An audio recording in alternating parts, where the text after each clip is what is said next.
원전 현장의 인력을 키우는 전문 교육기관이 경주에 문을 열었습니다.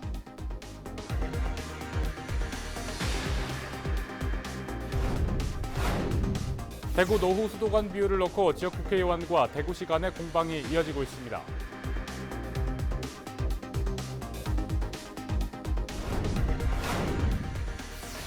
조선시대 교육기관이었던 서원이 유네스코 세계유산에 등재됐습니다.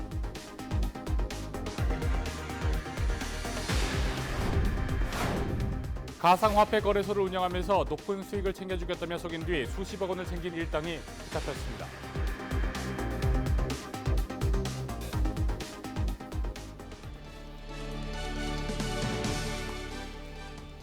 여러분 안녕하십니까? 헬로티비 대구 경북 뉴스입니다. 우리나라는 원전 기술을 수출하는 전 세계에 몇 안 되는 나라 중 하나죠. 특히 경북은 국내 원전의 절반이 위치해 있고 그만큼 지역 인력 수요도 크지만 현실은 이를 따라가지 못하고 있는 상황입니다. 부족한 원전 현장 인력을 키우는 전문 교육기관이 경주에 문을 열었습니다. 박은경 기자입니다. 우리나라는 전 세계를 통틀어 원전을 자체 기술로 건설할 수 있는 6개 나라 중 하나입니다. 2009년에는 처음으로 아랍에미레이트에 원전을 수출하는 성과도 이뤘습니다. 하지만 원전 한 기당 전문 인력은 25명으로 캐나다 45명, 프랑스 38명 등 선진국보다 훨씬 적은 게 현실입니다. 특히 최근에는 탈원전 산업이 미래 먹거리로 떠오르고 있지만 원전 해체 등 사후 관리 분야 종사자는 수요 대비 10%에 불과합니다. 월성 1호기를 정지를 했습니다. 2호기, 3호기, 4호기가 정지를 앞두고 있습니다. 정상적으로 가더라도 2029년도 가면 수명이 참 만료가 됩니다. 부족한 원전 인력 문제를 해결하기 위한 교육기관이 경주에 문을 열었습니다. 축구장 2개 면적에 지상 4층 규모로 실습장과 기숙사 등을 갖추고 있습니다. 올해부터 일반 미취업자를 대상으로 특수용접, 비파괴 검사 등 4개 교육 프로그램을 운영해 매년 120명의 현장 인력을 배출하게 됩니다. 내년에는 한수원 등 관련 업계 재직자 대상 과정을 신설해 원전 정비와 신재생, 원전 해체 분야 등의 교육도 진행할 예정입니다. 일자리 창출 측면에서 이렇게 취업하도록 도와주는 그런 역할을 하는 거고요. 또 한 가지는 기존의 한수원이나 기타 발전 정비회사에 근무하는 직원을 대상으로 해서 좀 더 세밀한 실습 중심의 그런 교육을. 경북에는 국내 원전의 절반이 위치해 있고 2021년 개원 예정인 원전 해체 기술원을 비롯해 한국전력기술, 한수원, 방패장, 한전 KPS 등 관련 시설이 모두 밀집해 있습니다. 여기에 인력을 안정적으로 공급할 수 있는 교육기관까지 문을 열면서 도내 원자력 산업은 다시 한번 활기를 띠게 됐습니다. 헬로티비 뉴스 박은경입니다. 네, 대구 노후 수도관 비율을 놓고 지역 국회의원과 대구시 간 공방이 이어지고 있습니다. 강효상 국회의원은 대구 지역 노후 수도관 비율이 전국 최고 수준이라고 하는데 대구시는 전국 평균보다 낮다며 맞서고 있습니다. 권수경 기자의 보도입니다. 공방이 시작된 건 지난 8일. 강효상 의원이 국회에서 꺼낸 내용입니다. 전국 17개 시도 가운데 대구시가 20년을 초과한 노후 수도관 비율이 가장 높다고 지적했습니다. 인천에서 발생한 붉은 수돗물 사태가 대구에서도 일어날 수 있다고 우려했습니다. 실제 최근 3년간 대구에선 160건의 누수가 발생했습니다. 강 의원은 전국적으로 수도관을 조사한 후 체계적인 예산 지원이 필요하다고 촉구했습니다. 대구시는 정면으로 반박했습니다. 20년을 초과한 수도관을 노후 수도관으로 정의하는 건 맞지 않다는 겁니다. 매설 연도라든지 누수 이력 등 10개 항목을 근거로 노후관을 산정해야 한다고 주장합니다. 20년 이상 된 관이 대구에 많은 것은 사실입니다. 하지만 20년 이상 되었다고 다 노후관은 아닙니다. 사실 20년 이상 되었더라도 지금은 많은 기술적인 발전을 위해서 20년 이었다가 수도관으로서 충분히 사용 가능하고. 또한 대구시가 지난 2016년 상수도 관망 기술진단 용역을 의뢰한 결과 대구 노후 수도관 비율은 9.6%로 타 시도보다 낮다고 강조했습니다. 이에 강 의원은 재반박했습니다. 하루 만에 보도자료를 내고 국회의원 의정 활동에 딴지 걸지 말고 수도관 관리나 똑바로 하라며 대구시를 질책했습니다. 어떤 통계가 맞냐는 설전이 벌어지고 있는 가운데 깨끗한 수돗물을 바라는 시민들은 정작 뒷전이 됐습니다. 헬로티비 뉴스 권수경입니다. 조선시대 교육기관이었던 서원이 유네스코 세계유산에 등재되었습니다. 아제르바이잔 바쿠에서 열린 제43차 유네스코 세계유산위원회는 우리나라가 신청한 한국의 서원을 세계유산 목록에 등재하기로 최종 결정했습니다. 이로써 우리나라는 모두 14건의 세계유산을 보유하게 됐습니다. 이하영 기자입니다. 이번에 세계유산에 등재된 한국의 서원은 9곳입니다. 대구 경북에서는 안동 도산서원과 병산서원, 영주 소수서원, 경주 옥산서원, 대구 달성 도동서원이 포함됐습니다. 지난 2015년 첫 등재 신청 후 철회했다 재도전한 지 1년 반 만에 결실을 맺었습니다. 드디어 우리 소서원이 국내 9개 서원과 함께 세계문화유산에 등재가 되었습니다. 작년 우리 부석사에 이어서 참 연이어 우리 영주로서는 정말 큰 좋은 일이 일어나고 있습니다. 도산서원과 병산서원을 보유한 안동시는 세계유산 등재를 축하하는 기념 행사를 열고 서원의 가치를 알렸습니다. 우리 안동의 전통 가치 또 문화유산 이런 것들이 세계에서 인정하는 어떤 그런 결과라고 봅니다. 앞으로도 우리 안동의 인문 정신과 또 가치를 세계화하는 데 더욱더 노력하겠습니다. 16세기 중반부터 17세기까지 조선시대 지방 지식인들에 의해 건립된 대표적인 사립 성리학 학교인 서원. 한국의 서원이 세계유산으로 등재되면서 우리나라는 불국사와 석굴암, 하회와 양동마을, 해인사 장경판전 등 세계유산 14건을 보유하게 됐습니다. 헬로티비 뉴스 이하영입니다. 경북도청 신도시에서 가상화폐 거래소를 운영하면서 높은 수익을 챙겨주겠다며 속인 뒤 수십억 원을 챙긴 일당이 붙잡혔습니다. 비싼 경품을 주겠다며 현혹하고 거래량이 많은 것처럼 조작해 피해자들을 끌어들였습니다. 김선경 기자입니다. 경북도청 신도시의 한 가상화폐 거래소입니다. 문을 닫은 지 오래된 듯 텅 빈 사무실만 덩그러니 남아 있습니다. 이곳에 사무실을 차린 거래소 대표 A씨는 투자자들이 건넨 예치금 가운데 수십억 원을 챙겨 달아났습니다.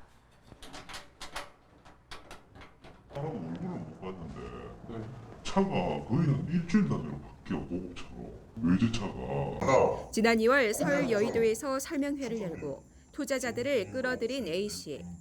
적은 금액을 투자해도 단기간에 큰 소득을 올릴 수 있다며 투자자들을 설득했습니다. 투자자분들과 함께 성공적인 투자 포트폴리오 작성을 위해 노력할 것이며 소통, 전략, 성공적인 투자, 포트폴리오 등 투자자 여러분들과 함께할 때 만들어질 것입니다. 또 직원들을 동원해 허위 거래량을 늘려 투자가 활발한 것처럼 꾸몄습니다. 외제차 등 비싼 경품을 주겠다며 투자자를 속이기도 했습니다. 당연히 사람들은 처음에 이제 테스트를 해봤을 거 아니에요. 막 500만 원, 1,100만 원씩 나가지고 해보니까 이제 잘 되는 거예요. 출금도 잘 되고 이렇게 되니까 사람들이 이벤트를 참여하기 위해서 점점 더 큰 돈을 입금을 한 거예요. 한 1,000만 원 단위. 어떤 분들은 억 단위까지 입금을 한 거죠. 이렇게 한 달 만에 모집한 투자자는 모두 350명. 거래소는 이들을 통해 모은 250억 원 가운데 56억 원을 가로채 일부를 개인적으로 사용한 것으로 드러났습니다. 검찰은 이 거래소 대표이사 A씨 등 2명을 구속 기소하고 추가 피해자들이 있는지 살필 계획입니다. 최근 가상화폐 거래가 증가하면서 큰 수익을 보장한다며 현혹하여 서민 등 많은 사람들에게 피해를 주는 범죄가 기승을 부리고 있습니다. 그리고 청약 등 그 수법도 교묘한 방법으로 진화하고 있습니다. 이러한 유혹에 현혹되지 않도록 많은 주의가 필요하다고 하겠습니다. 전국에 운영되고 있는 가상화폐 거래소는 모두 100여 곳. 날로 늘고 있는 가상화폐 투자를 이용한 각종 사기 행각들을 막기 위해서는 보다 철저한 규제와 법망이 필요해 보입니다. 헬로티비 뉴스 김성경입니다. 윤창호법 시행으로 최근 음주운전에 대한 경각심이 많이 높아졌는데요. 도로뿐만 아니라 바다에서도 음주운전 해서는 안 되겠죠. 이번 휴가철에도 바다 낚시 계획 세우신 분들 많을 텐데 해경이 해상 음주 운항 집중 단속에 나섭니다. 박은경 기자입니다. 늦은 밤 낚시꾼이 탄 레저보트로 경찰이 다가가 음주 측정을 시작합니다. 길게 부숴야 돼. 측정 결과는 혈중 알코올 농도 0.127%, 자동차로 치면 면허 취소 수준에 해당하는 만취 상태입니다. 해상 음주운항 단속 적발 건수는 해마다 100여 건 안팎으로 10건 중 1건은 사고로 이어졌습니다. 실제 올 2월 부산에서는 러시아 화물선 선장이 음주운항을 하다 광안대교를 들이받는가 하면 지난달 9일 경남 창원에서는 술을 마신 선장이 어선을 몰다 낚싯배와 충돌해 4명이 부상을 입기도 했습니다. 네, 해상에서 주치 운항을 하게 되면 반응 속도가 현저히 떨어지고 판단력이 흐려져서 대형 인명사고로 이어지기 때문에 음주운항을 절대로 해서는 안 됩니다. 해상 음주운항 단속 기준은 도로와 같은 혈중 알코올 농도 0.03% 이상으로 여객선이나 낚싯배는 물론 고무보트 등 수상 레저 기구도 해당됩니다. 적발 시에는 선박의 크기에 따라 1에서 3년 이하의 징역 또는 최대 3천만 원의 벌금이 부과되고 3번 적발되면 면허가 취소됩니다.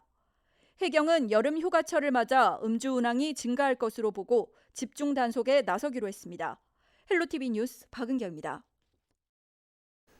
네, 지역 하천과 저수지들이 밤낮으로 몰래 찾아오는 불법 낚시꾼들로 몸살을 앓고 있습니다. 이들이 머물렀던 자리에는 각종 쓰레기들이 쌓이고 있어서 수질 오염이 우려되고 있습니다. 김선경 기자입니다.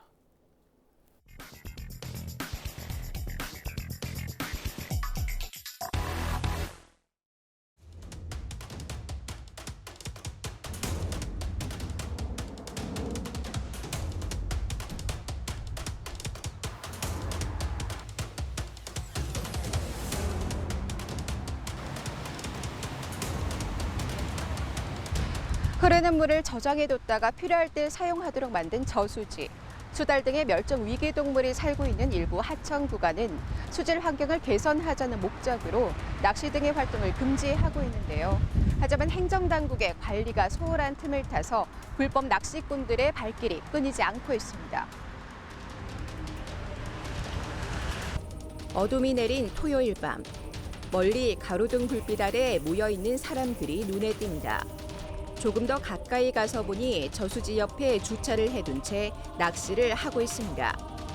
평소 이용이 금지된 농업용 저수지에 몰래 찾아와 밤 낚시를 즐기고 있는 겁니다. 혹시 여기 낚시해도 되는 데인가요? 안 돼. 바깥에 있으니까 그냥 한번 이래 뭐 콧바람 쐬면 나오지 뭐. 하천은 어떨까? 이번에는 금호강으로 와봤는데요. 이곳 역시 낚시가 금지된 지역이지만 오늘도 낚시꾼들이 제법 몰렸습니다. 칠흑같이 어두운 강가. 랜턴 하나에 의지한 채 곳곳에 낚시가 한창입니다. 낚싯대를 여러 개 세워두고 입질에 오길 기다리는 사람들. 잠시 뒤 물고기가 잡혀 올라오더니 낚시꾼들의 손길이 바빠집니다. 취재가 시작되자 급하게 자리를 접고 나오는 사람들도 보입니다. 그저 뭐 세월 보내려고 시간 때우려고 오는 거지. 방송으로 나오기는 나와요. 나가지고 와도 뭐 크게 뭐한 낚시 금지인데 가고 아주 나가서 가르치고 있거든. 날이 밝은 뒤 다시 현장을 찾았습니다. 인적이 많은 시간에도 곳곳엔 불법 낚시꾼들이 진을 치고 있습니다. 아예 텐트를 쳐놓고 자리를 잡은 모습도 보입니다. 이곳을 찾은 사람들 역시 낚시가 금지되어 있다는 것을 대부분 알고 있습니다. 단속이 허술하다 보니 계속해서 찾게 된다는 사람들. 잘 나와요. 이건 없다 봐야지. 남들이 하니까 낚시할 때 농구나 하고 와가지고 하는 거지. 보통은 낚시 분들도 편만 잘 안 보거든요. 낚시꾼들이 다녀간 뒤에 가장 큰 문제는 바로 쓰레기인데요. 낚시를 할 때 쓰던 도구부터 먹다 남은 음식물까지 저수지 인근 곳곳에서 각종 쓰레기 더미들을 쉽게 찾아볼 수 있습니다. 어망과 낚싯줄통, 낚시 가방까지 우물을 버리지 말라고 적은 경고 푯말 아래에도 온갖 쓰레기들이 잔뜩 쌓였습니다. 낚시꾼들이 앉아있던 자리에도 모기약과 생수통 등 각종 흔적들이 남아 있습니다. 다시 올 것을 기약이라도 한 듯 물가에 낚시 도구들을 그대로 두고 가기도 합니다. 쓰레기가 풍기는 악취에 주민들은 눈살을 찌푸립니다. 불편하지요. 그게 뭐 말은 많은 게 굉장히 추잡고 뭐 묵고 뭐 장거등도 묻고 쓰레기도 버리고 다 그래 하대요. 보기 싫지요. 천년기념을 수달 등 다양한 멸종 위기종이 살고 있는 신천과 금호강, 낙동강 일부 구간에는 낚시가 금지되어 있습니다. 신천 모든 구간을 포함해 금호강이 흐르는 세천교와 팔달교, 범안대교 등 3곳과 낙동강 강정고령부와 달성부 2곳에서는 어획 행위를 할 수 없습니다. 대구시는 이외에도 방문객이 늘고 있는 달성습지 인근 낙동강 3.9km 구간도 이달부터 낚시를 금지하기로 했습니다. 인근에 그 생태 탐방로가 설치되면서 이제 하천 이용객 수가 증가하고 이에 따라서 이제 하천 오염 방지나 이제 하천 이용 목적 이런 걸 감안해서 이제 농업용 저수지 역시 대부분 낚시가 금지되어 있습니다. 한국농업정공사는 수질오염과 안전사고를 우려해 대구와 경북 저수지 670여 곳의 낚시 행위를 막고 있지만 실질적인 감독 권한이 없어 계도에 어려움을 겪고 있습니다. 낚시 금지 여부를 정하고 감독하는 건 각 부군이 알아서 하고 있다는 설명입니다. 어마어마하죠. 저수지 한 군데 가면은 대리분들이 포대를 몇 대씩이나 다 남아오거든요. 단속할 수 있는 사람이 이제 공무원이나 뭐 경찰 정도가 되겠지만 저희는 나와서 현장 나와서 그냥 말로 계도 활동하고. 지자체 역시 관리는 쉽지 않다는 입장입니다.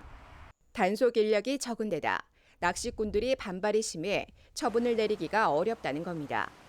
금지구역에서 낚시를 하다 적발될 경우 최대 300만 원의 과태료를 부과하도록 되어 있지만 실제로 내는 사례는 별로 없습니다. 행정력이 부족하고 이러기 때문에 또 행위자가 자기가 했다고 인정을 해줘야 되는데 인정을 거의 안 하거나 지금 활용하다가 뭐 그냥 간다 이런 식으로 낚시꾼들이 발뺌을 하기 때문에. 환경단체들은 하천과 저수지 환경을 보호하려면 시민의식을 높이고 관리 감독을 강화할 필요가 있다고 말합니다. 그런 생태적인 환경은 둘째치고라도 의식에 의한 양심과 질서의식 이런 것들이 좀 결여됨으로 인한 환경 생태 오염은 좀 더 우리가 노력만 하면 배제되지 않을까. 다양한 생물의 보금자리이자 시민들의 휴식 공간이 되고 있는 하천과 저수지. 생태 환경을 지키고 모든 사람들을 위한 공간으로 자리 잡기 위해서는 관리 당국과 시민 모두의 노력이 필요해 보입니다. 헬로티비 뉴스 김성경입니다. 오는 9월 준공을 앞둔 경북 북부권 환경에너지 종합타운의 시험 가동을 앞두고 주민들이 반발하고 있습니다. 준공도 안 된 상태에서 시험 가동으로 쓰레기 소각을 할 경우에 검증 안 된 배출가스로 인해 주민들의 피해가 우려된다는 주장입니다. 홍정표 기자의 보도입니다. 다음 달 말일 준공 예정인 경북도청 신도시 쓰레기 소각장. 11일 현재 공정률은 89%입니다. 소각장 폐쇄를 주장했던 신도시 주민들은 준공 후 시험 가동을 요구하고 있습니다. 시험 가동 시 유해한 배출가스가 나올 수 있다며 피해를 우려합니다. 계속해서 이게 진행이 된다고 하면 불안해서 정말 이게 강행해서 가동이 된다 하면 이사도 사실 고려해 봐야 될 문제인 것 같습니다. 경북도 관계자는 시험 가동 시 소각은 법적으로 문제없다라며 소각장 준공을 앞두고 필요한 공정이라고 주장합니다. 경북도는 배출가스 원격 감시 시스템인 TMS는 지난달 28일 설치했지만 환경부와 실시간 연동은 다음 달 26일부터 가능하다고 밝혔습니다. 주민들이 알고를 하고 자원을 위해서 최대한 협조하는 게 맞지만 운영사와 협의해가지고 결정하도록 하겠습니다. 주민의 안전이 사실 염려가 되는데요. 주민의 목소리를 들어주고 해야 될 것을 일방적으로 하는 게 제일 큰 문제라고 생각됩니다. 시험 가동 소각은 6월 셋째 주부터 시작할 계획이었습니다. 하지만 가연성 쓰레기 반입량 기준인 10일치 소각량 3,900톤을 채우지 못해 시험 가동 소각은 연기됐습니다. 지난달 24일부터 9개 시군에서 모인 쓰레기 반입량은 하루 평균 100톤에 그쳤습니다. 신도시 주민들은 9일 오전 도청 앞에서 시험 가동 중단과 소각장 폐쇄 요구 집회를 연다는 계획입니다. 헬로티비 뉴스 홍정표입니다. 영천과 의성 등 산지 마늘 가격이 폭락했습니다. 작황이 좋아 공급 물량이 늘면서 마늘값이 지난해보다 절반이나 떨어졌습니다. 이하영 기자입니다. 영천시 신영면의 한 마늘 재배 농가. 창고 가득 마늘이 쌓여 있습니다. 올해는 저온 현상도 병충해도 없어 농가마다 대풍을 맞았습니다. 공급 물량이 워낙 많아 공판장의 시세는 지난해의 절반도 못 미칩니다. 대서종 마늘의 경우 상품 1kg에 지난해 3,400원에서 올해는 1,700원 선으로 폭락했습니다. 생산 단가에도 미치지 못하는 시세에 농민들은 줄도산 위기에 몰렸습니다. 저 평균으로 쳤을 때 한 2,500원 정도는 받아야 되겠습니다. 그래야만이 생산효과가 될 것 같습니다. 그 부분은 지금 살기가 힘든데 내년마저 희망마저 잃어버리면은 도산해야 되고 농업을 포기해야 됩니다. 그래 되면은 그 정도까지 가면은 좀 힘들 것 같습니다. 저도. 정부는 마늘 가격 안정화를 위해 시장 격리에 나섰습니다. 정부 수매 물량은 2만 3천 톤으로 이 가운데 경북에 배정된 물량은 8,110톤입니다. 마늘 수매를 앞두고 있는 농협 출하조절센터입니다. 아직 수매 단가가 책정되지 않았지만 생산 단가보다 낮게 나올 경우 농민들의 반발이 예상됩니다. 경상북도가 마늘 수급 안정화 대책을 내놓긴 했지만 역부족입니다. 기본적으로 지금 마늘 같은 경우는 지금 정부 수매를 이제 한 2만 3천 톤을 하거든요. 그게 가장 큰 대안입니다. 농어촌 진흥기금을 활용해서 운영자금을 이제 수요 조사를 받아가지고 운영자금을 지원할 계획이거든요. 뾰족한 대책이 없이 공급 과잉과 가격 하락의 악순환이 반복되면서 농민들의 시름이 깊어지고 있습니다. 헬로티비 뉴스 이하영입니다. 네, 최근 양파의 가격도 폭락하면서 전국적으로 양파 농가의 시름이 깊습니다. 여러 지자체에서 농가를 돕기 위해 힘쓰고 있는데요. 안동에서는 양파 1인 1망 먹기 운동이 시작됩니다. 김신혜 기자입니다. 비닐하우스 안에 출하를 하지 못한 양파망이 한가득 쌓여 있습니다. 농사는 잘 됐지만 생산량이 늘어 가격이 폭락했기 때문입니다. 전국적으로 생산량이 평년보다 13.5% 늘었습니다. 양파 생산 비중이 전국에서 세 번째로 많은 경북도 큰 타격을 받았습니다. 한 망에 10,000원 가까이 하던 양파값이 6,000원대까지 떨어졌습니다. 원가보다 못한 가격에 손해만 보는 상황입니다. 농민들은 그동안의 노력이 물거품으로 돌아가 한숨만 내쉽니다. 그동안에 가뭄 대비에 물 주고 약 주고 피땀 흘려 농사 지어가지고 이렇게 많이 적자를 보고 농사 짓는다는 건 안 된다 이 말이에요. 사정이 이렇다 보니 안동시가 농가를 돕기 위해 나섰습니다. 농협 창고에 양파 2,200망 정도가 쌓여 있습니다.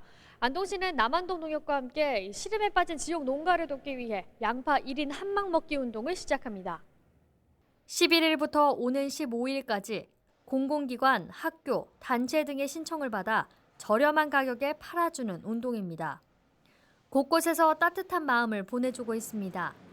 벌써 전체 물량 중 95%는 신청이 완료됐습니다. 교직원분들께 쪽지를 보내서 이런 운동이 1인 1망 양파 팔아주기 운동이 있으니까 동참해달라고 저희 학교에서도 조금이나마 도움이 되고자 교직원분들이 마음을 모아서 동참하게 되었습니다. 농가는 이러한 촉진 운동이 반가우면서도 뒤늦은 대책이라고 말합니다. 농협에 수매를 하지 않은 농가도 있고 이미 헐값에 모두 팔아버린 농가도 있기 때문입니다.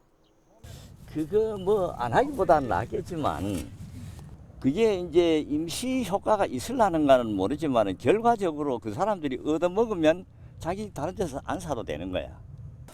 농가한테 돌아오는 건요? 네, 농가에도 별 효과가 없을 거라 생각한다.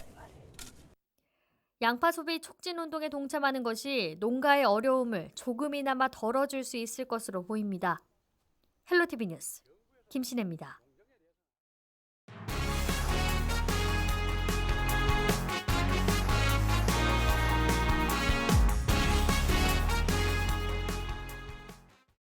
네, 다음 소식입니다. 새마을운동의 가치를 계승하기 위해 지어진 새마을운동 테마공원이 우여곡절 끝에 지난해 문을 열었습니다. 예산 900여억 원이 들어갔지만 공원을 찾는 사람들은 줄고 있는데요. 애물단지로 전락하는 게 아니냐는 우려가 높아지고 있습니다. 이 혈세 낭비라는 지적이 이어지자 경상북도와 구미시는 예산을 더 들여서 콘텐츠를 보강하기로 했습니다. 세금 낭비를 세금으로 막겠다는 것이 아니냐며 밑 빠진 독에 물 붓기라는 지역이 일고 있습니다. 함께 보시죠. 875억 원의 예산으로 지어진 새마을운동 테마공원입니다. 1970년대 새마을운동의 태동과 성장에 대해 전시해 놓은 곳이지만 관람객은 찾아보기 힘듭니다. 개관 당시 한 달 평균 6천여 명이 전시관을 찾았지만 지금은 2천 명 정도가 줄어들어 4천여 명이 이곳을 찾고 있습니다. 올해 4월까지 하루 평균 174명이 방문했습니다. 벤처기업들이 빽빽이 들어와 있어야 할 글로벌관 역시 썰렁합니다. 전시관 옆에 위치한 글로벌관입니다. 지금은 이렇게 2개의 재단이 입주해 있는데요. 그 외에 나머지 공간은 이렇게 텅텅 비어 있습니다. 새마을운동의 틀은 그대로 가져가되 어린이 체험관을 신설하고 어린이들의 눈높이에 맞게 전시시설을 수정해야 한다는 결과가 나왔습니다. 하지만 새마을운동의 틀을 그대로 두느냐 없애느냐를 두고 시의원들 간의 입장이 엇갈리고 있습니다. 근본적인 거는 그 새마을이라는 그 컨텐츠 자체가 저는 좀 문제로 봅니다. 미술관 공간으로 사용을 한다든지.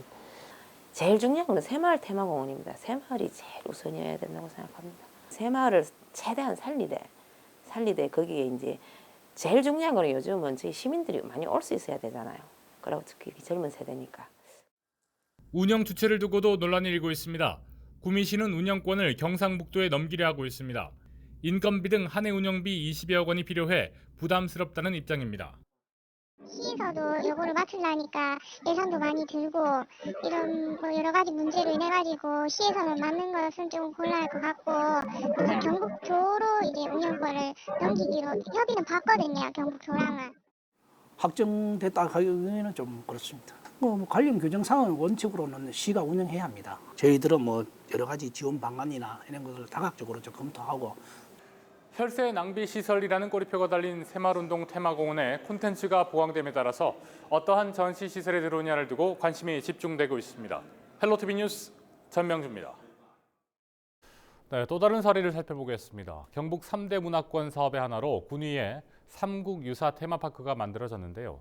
지는 데만 이미 1,100억 원이 넘는 예산이 투입됐습니다. 게다가 앞으로 매년 운영비로 약 50억 원을 써야 합니다. 문도 열기 전부터 적자를 우려하는 목소리가 높아지고 있습니다. 권미경 기자입니다. 삼국유사 속 다양한 설화를 주제로 만들어진 군위 삼국유사 테마파크.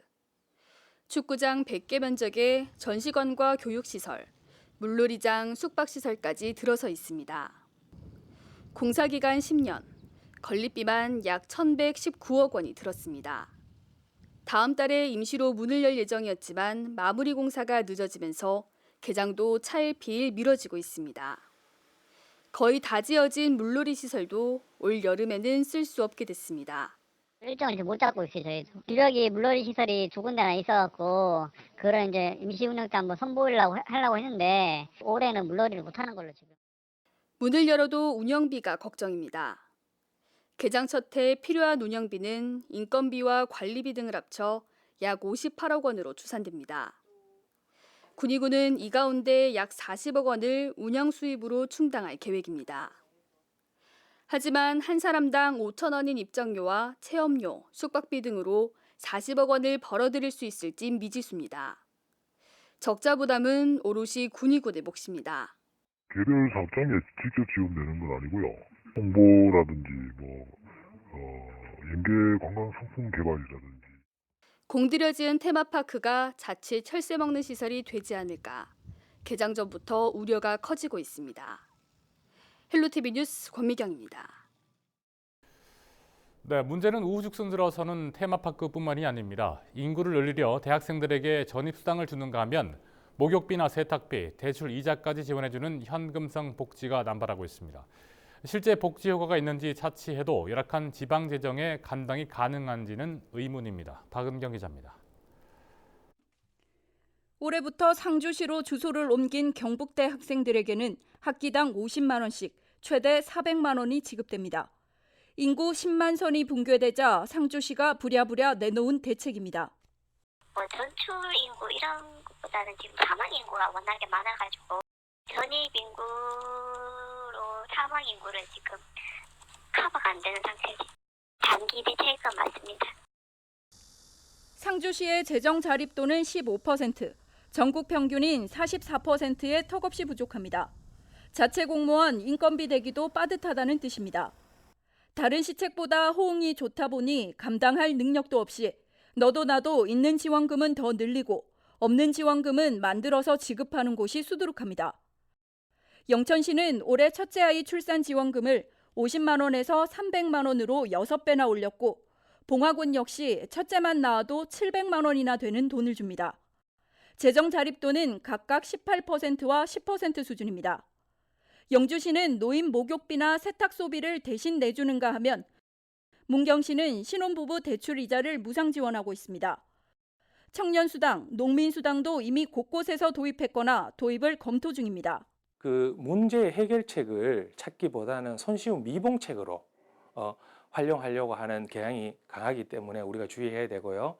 또 2020년 우리가 총선을 앞두고 어쩌면 현금성 복지가 과다하게 늘어날 수도 있습니다.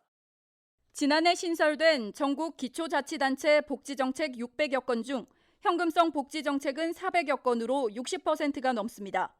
경북 지역은 32건을 새로 도입했고 절반 이상은 현금성으로 추정되고 있습니다. 재정 부담에다 복지 효과에 대한 회의적인 목소리가 커지면서 최근 전국 지자체장을 중심으로 현금성 복지 정책을 재검토하자는 복지 대타협 특별위원회가 출범했지만 경북 지역에서는 한 곳도 참여하지 않았습니다. 헬로티비 뉴스 박은경입니다. 저탄고지 다이어트라고 들어보셨습니까? 지방의 섭취를 늘리는 대신에 탄수화물은 줄여가면서 하는 다이어트법인데요. 다이어트에 적인 줄 알았던 지방이 오히려 도움이 된다는 건데 한 소비자 단체가 육류 섭취의 오해와 진실을 주제로 강연을 펼쳤습니다. 케이블 TV 공동 취재단 태윤양 기자입니다. 새해 혹은 매 순간 다짐하고 있는 다이어트. 체내 지방을 줄여야 살이 빠진다는 생각에 적지 않은 사람들이 다이어트할 땐 지방 섭취를 피하곤 합니다. 고기 대신 그 야채 위주로 뭐 감자, 고구마 막 이런 거로만 했었는데 지방은 정말 다이어트의 적일까? 소비자 공익 네트워크가 육류 섭취의 오해와 진실을 주제로 소비자 교육을 펼쳤습니다. 육류가 건강에 좋지 않다는 일부 편견을 바로잡고 올바른 축산 소비 문화를 만들기 위해 마련했습니다. 고기를 많이 먹으면은 뭐 병에 걸린다. 축산물에 대한 왜곡된 정보로 인해서 축산물을 기피하는 현상이 생기는 것을 방지하기 위해 갖고는 강단에 선 전문가들은 지방은 늘리고 탄수화물을 줄이는 저탄고지 식단의 중요성을 강조합니다. 국내외 연구 결과 지방이 많은 육류의 섭취가 오히려 체중 감량은 물론 심혈관 질환과 암 예방에 도움이 된다는 이유에서입니다. 고지방식을 먹었을 때 우리 몸이 어떻게 되어지는지를 외국 사례들을 다 가지고 하고 우리 한국에서도 쌍둥이 여자 쌍둥이를 가지고 이렇게 해가지고 했습니다. 그랬더니 이 고지방식이 당뇨 완화되고 체중 감량되고 또 저탄고지 식단을 위해선 밥은 몇 끼 3분의 1 공기만 먹고 지방과 함께 채소도 충분히 익혀 먹으라고 조언합니다. 다만 당뇨와 고혈압 등 질병이 있는 경우 전문 의사의 사전 지도가 필요하다고 당부했습니다. 이 식단 하시게 되면 또 갑자기 저혈당으로 빠지면서 좀 위험상이 되실 수 있기 때문에 그런 질환자들은 반드시 병원에 가셔서 지방의 역설을 강조한 축산 바로 알리기 교육은 다음 달 대전을 거쳐 올해 말까지 전국을 돌며 이어집니다. 케이블 TV 공동 취재단 태윤영입니다. 네, 민선 7기 1주년을 맞아 각 지자체의 공약 사항을 점검하고 있습니다. 오늘은 영양군인데요. 영양군은 무엇보다 생활 밀착형 사업으로 주민들의 생활 편리와 개선을 위해 앞장섰습니다. 김신혜 기자입니다. 초선의 오도창 영양군수의 민선 7기 핵심 정책은 국민들의 피부에 와닿는 생활 밀착형 행정이었습니다. 생활비는 바로 처리반, 어르신 무료 목욕 상품권 지원, 장보기 배송 서비스와 같은 생활 밀착 행정에 주력했습니다. 대표적인 사업이 생활민원 바로 처리반입니다. 요즘은 방충망을 설치하고 교체해주는 작업이 한창입니다. 대부분 어르신들이 직접 하기엔 쉽지 않은 작업입니다. 이렇게 생활민원 바로 처리반은 바로 콜센터로 접수된 민원을 현장에 직접 찾아가 해결해주고 있습니다. 고마워요. 진짜로 고맙니다. 목이 들어가는 거를 해주고 하기는 얼마나 고맙니까. 예. 뭐 생활 보호 대상자도 아니고 뭐 이래 할머니 혼자 산다 이랬겠네. 그렇게 전화해 사는 데인데 전화할게 하달라 그래가지고. 지금까지 성과도 좋습니다. 생활민원 바로 처리반은 그동안 주로 전기 배선, 방충망 수리, 보일러 설비 등을 해결했습니다. 지난 3월부터 현재까지 4개월 만에 450여 건에 달합니다. 하지만 숙제도 남아 있습니다. 에어컨, 텔레비전 수리 등 전문 기술이 필요한 민원은 해결해 줄 수 없기 때문입니다. 오도창 영양군수는 지역 수리업체 등과 연계해 민원 처리 범위를 넓히는 방안도 고려 중이라고 말했습니다. 영양군은 7월 10일부터 장보기 배송 서비스도 시작합니다. 마트의 배달 서비스처럼 시장에서 산 물건을 집까지 배달해 줍니다. 생활민원 바로 처리반과 장보기 배송 서비스 모두 지역 어르신을 위한 복지에 초점을 맞춘 사업입니다. 영양군은 앞으로도 생활 밀착형 사업에 팔을 걷어붙일 예정입니다. LPG 배관망 사업과 운정 알림이 시스템 구축을 연내에 완료하고 청소년 수련관과 즉 수영장입니다. 노인복지관, 도시재생 사업도 속도를 높여서 국민들의 정주 여건 개선에 노력하겠습니다. 헬로티비 뉴스 김신혜입니다. 너무 덥다 못해 데프리카라는 신조어까지 얻은 대구에서 국내 첫 쿨 산업전이 열렸습니다. 폭염 도시에서 폭염 극복 도시로 위기를 기회로 바꾸는 전환점이 된 건데요. 폭염을 이겨내기 위한 각종 기술과 제품이 한데 모여 눈길을 끌었습니다. 권수경 기자입니다. 흔히 볼 수 있는 주택 형태를 딴 모형입니다. 옥상에 특수 페인트를 발랐더니 실내 온도가 10도 가까이 떨어졌습니다. 열에서 가장 많이 발생하는 게 태양빛에 의한 열이 발생을 하고 열을 머금고 있기 때문에 결론적으로는 내부 온도가 많이 더워지는 거거든요. 내부 온도가 많이 더워지는데 그거를 기본적으로 빛을 반사를 시킴으로써 그럼으로써 내부 온도가 좀 더 시원해질 수 있도록. 흙으로 만든 보도블럭은 일반 아스팔트보다 열을 빨리 분산시킵니다. 도심의 열기를 식혀주는 물 분사 시설, 이른바 쿨링 포구도 전시됐습니다. 때에 따라 다양한 용도로 사용하도록 제품의 폭이 점차 확대되고 있습니다. 특히 폭염과 같은 급격한 기후 변화에 대응한 기술과 시설, 제품 모두를 쿨산업이라 부르고 있습니다. 이번 전시회엔 100여 개의 업체가 참여했습니다. 학술적으로 명명된 용어는 아니지만 대구시는 쿨산업이 더욱 중요해질 것으로 판단하고 신성장 동력으로 삼을 계획입니다. 일명 데프리카라는 별칭으로 폭염에 대한 부정적 이미지를 많이 갖고 있는데 그것을 역발상으로 전환하여 쿨 산업을 육성하는 계기로 삼고자 이 산업전을 준비하게 되었습니다. 쿨산업전과 함께 올해로 4회째를 맞는 대구 국제폭염 대응 포럼도 열립니다. 기후변화 전문가들이 한자리에 모여 폭염 대응 방안을 논의합니다. 이번 박람회는 오늘 13일까지 이어집니다. 헬로티비 뉴스 권수경입니다. 윤해 교육부 장관이 10일 경산 소재 경북기계금속고등학교와 아진산업을 방문했습니다. 유 장관은 현장 간담회를 갖고 고졸 취업 활성화 방안을 논의했습니다. 경북기계금속고 글로벌 용접센터에서 진행된 호주와 연계된 글로벌 국제자격과정 운영 수업에 참관하고 교육 현장을 둘러봤습니다. 간담회에는 경북교육감과 경산시장, 상공회의소 회장, 전국 17개 시도 직업교육 담당자 등 관계자들도 참석했습니다. 저희가 지난 1월에 고졸 취업 활성화 방안 대책들을 발표를 하고 현장 실습을 좀 더 기회를 넓히고 또 여러 가지 조건이라든가 근무 환경, 또 급여 체계, 안전 문제 이런 것들을 좀 종합적으로 대책을 마련해서 추진 중인데 지금 이제 6개월여 지나면서 현장에서 얼마나 이게 잘 추진되고 있는지 실효성 있게 되려면 어떤 게 더 보완돼야 되는지.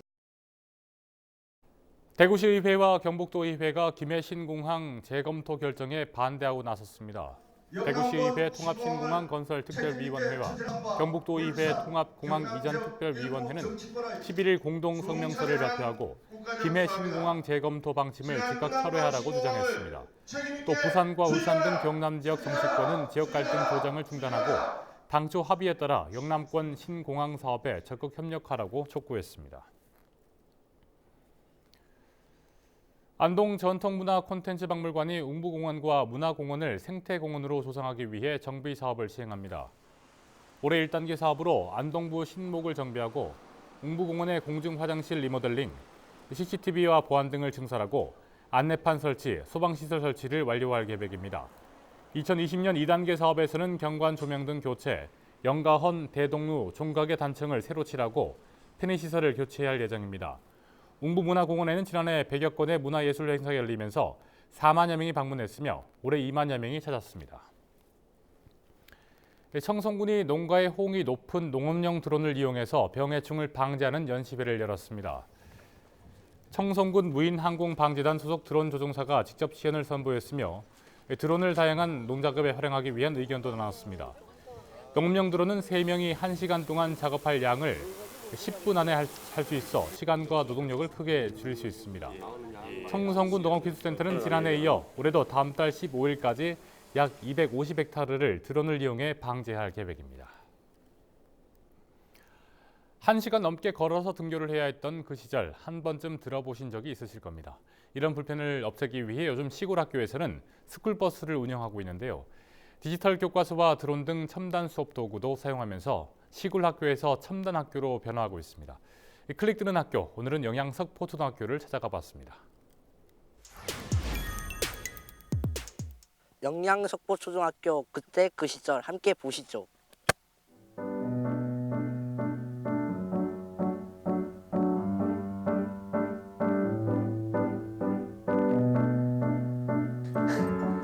야, 학교 늦겠다. 빨리 와. 야, 우리 지금 1시간째 걸었어. 야, 선생님한테 혼난단 말이야. 아, 죽겠다. 나 누가 학교까지 좀 태워줬으면 좋겠다. 그랬던 그 시절.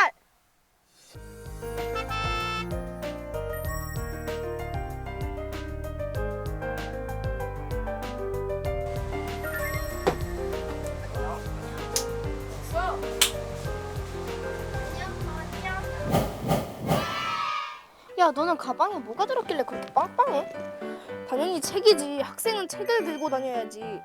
이거 봐. 책은 마음의 양식이라고. 야, 누가 요즘 그런 걸 들고 다니냐? 그럼 너네는 뭐 들고 다니는데? 이거지. 그게 뭔데? 디지털 교과서.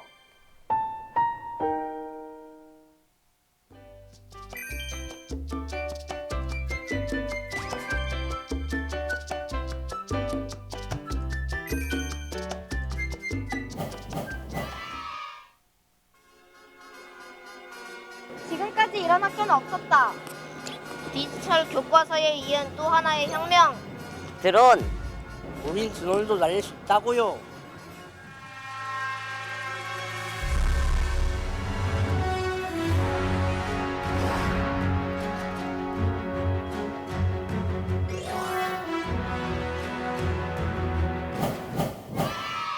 소프트웨어 선도학교, 또 소프트웨어 선도학교와 연계해서 디지털 교과서 선도학교를 운영하고 있습니다. 학생들의 인성과 관련해서 방과후 학교도 각종 악기 또는 예체능 관련 프로그램을 많이 운영하고 있어서 소규모 학교지만 원하는 것을, 요구사항을 거의 다 반영해서 잘 운영하고 있어서.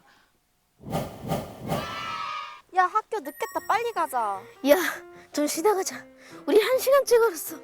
야, 선생님한테 혼난단 말이야. 빨리 가. 아, 힘들어. 아, 누가 좀 태워줬으면 좋겠다.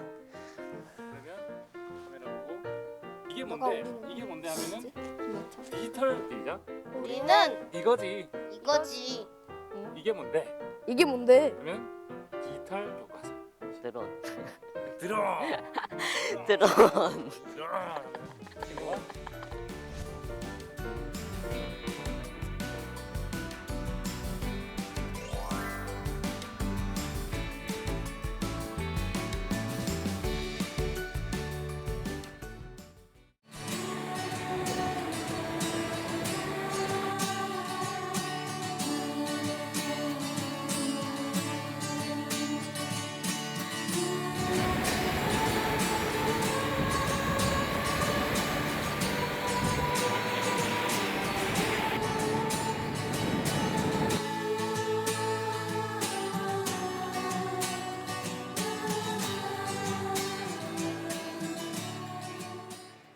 이상으로 뉴스를 마칩니다. 저희는 언제나 지역민 여러분 곁에 있겠습니다. 여러분 고맙습니다.